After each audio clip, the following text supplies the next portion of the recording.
قید خانے کا نمازی اور امیر خراسان عبداللہ طاہر جب خراسان کے گورنر تھے اور نیشاپور اس کا دارالحکومت تھا تو ایک لوحار شہر ہرات سے نیشاپور گیا اور چند دنوں تک وہاں کاروبار کیا، پھر اپنے اہل و عیال سے ملاقات کے لیے وطن لوٹنے کا ارادہ کیا اور رات کے پچھلے پہر سفر کرنا شروع کر دیا۔ انہی دنوں عبداللہ طاہر نے سپاہیوں کو حکم دے رکھا تھا کہ وہ شہر کے راستوں کو محفوظ بنائیں تاکہ کسی مسافر کو کوئی خطرہ لاحق نہ ہو۔ مگر اتفاق ایسا ہوا کہ سپاہیوں نے اسی رات چند چوروں کو گرفتار کیا اور امیر خراسان عبداللہ طاہر کو اس کی خبر بھی پہنچا دی، لیکن اچانک ان میں سے ایک چور بھاگ گیا۔ اب یہ گھبرائے، اگر امیر کو معلوم ہو گیا کہ ایک چور بھاگ گیا ہے تو ہمیں سزا دے گا۔ اتنے میں انہیں سفر کرتا ہوا یہ لوحار نظر آیا۔ انہوں نے اپنی جان بچانے کی خاطر اس بے گناہ شخص کو فوراً گرفتار کر لیا اور باقی چوروں کے ساتھ اسے بھی امیر کے سامنے پیش کر دیا۔ امیر خراسان نے سمجھا کہ یہ سب چوری کرتے پکڑے گئے ہیں، اس لیے مزید کسی تفتیش و تحقیق کے بغیر سب کو قید کرنے کا حکم دے دیا۔ نیک سیرت لوحار سمجھ گیا کہ اب میرا معاملہ صرف اللہ جل شانہ کی بارگاہ سے ہی حل ہو سکتا ہے اور میرا مقصد اسی کے کرم سے حاصل ہو سکتا ہے۔ لہذا اس نے وضو کیا اور قید خانے کے ایک گوشہ میں نماز پڑھنا شروع کر دی۔ ہر 2 رکعت کے بعد سر سجدہ میں رکھ کر اللہ تعالیٰ کی بارگاہ میں رقت انگیز دعائیں اور دل سوز مناجات شروع کر دیتا۔ جب رات ہوئی تو عبداللہ طاہر نے خواب دیکھا کہ 4 بہادر اور طاقتور لوگ آئے اور سختی سے اس کے تخت کے چاروں پایوں کو پکڑ کر اٹھایا اور الٹنے لگے۔ اتنے میں اس کی نیند ٹوٹ گئی۔ اس نے فوراً لا حول ولا قوت الا باللہ پڑھا، پھر وضو کیا اور اس احکم الحاکمین کی بارگاہ میں 2 رکعت نماز ادا کی، جس کی طرف ہر شاہ و گدا اپنی اپنی پریشانیوں کے وقت رجوع کرتے ہیں۔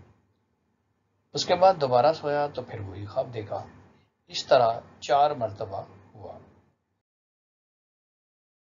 ہر بار وہ یہی دیکھتا تھا کہ چاروں نوجوان اس کے تخت کے پایوں کو پکڑ کر اٹھاتے ہیں اور الٹنا چاہتے ہیں۔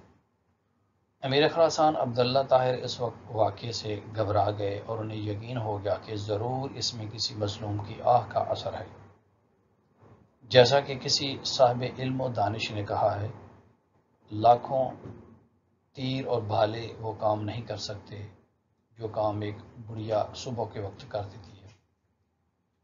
بارہا ایسا ہوا کہ دشمنوں سے مردانہ وار مقابلہ کرنے اور انہیں شکست دینے والے بوڑھی عورتوں کی بد دعا سے تباہ و برباد ہو گئے۔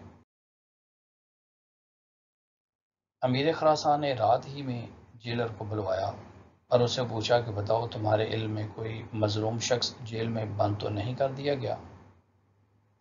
جیلر نے عرض کیا، علی جا، میں یہ تو نہیں جانتا کہ مظلوم کون ہے، لیکن اتنی بات ضرور ہے کہ میں ایک شخص کو دیکھ رہا ہوں جو جیل میں نماز پڑھتا ہے اور رقت انگیز اور دل سوز دعائیں کرتا ہے۔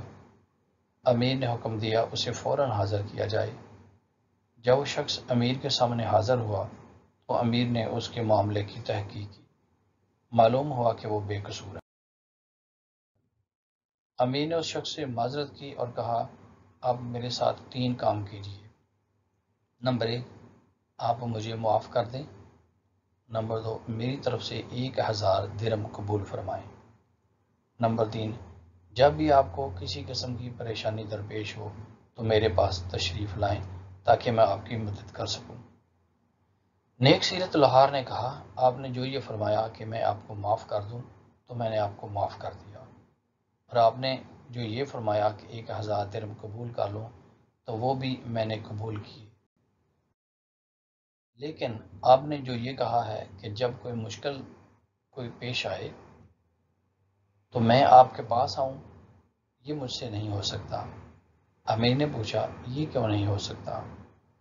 تو شخص نے جواب دیا کہ وہ خالق و مالک جل جلالہ جو مجھ جیسے فقیر کے لیے آپ جیسے بادشاہ کا تخت ایک رات میں 4 مرتبہ اوندا کر سکتا ہے، تو اس کو چھوڑ دینا اور اپنی ضرورت کسی دوسرے کے پاس لے جانا اصول بندگی کے خلاف ہے۔ میرا وہ کام کون سا ہے جو نماز پڑھنے سے پورا نہیں ہو جاتا کہ میں اسے غیر کے پاس لے جاؤں؟ یعنی جب میرا سارا کام نماز کی برکت سے پورا ہو جاتا ہے تو مجھے کسی اور کے پاس جانے کی کیا ضرورت ہے؟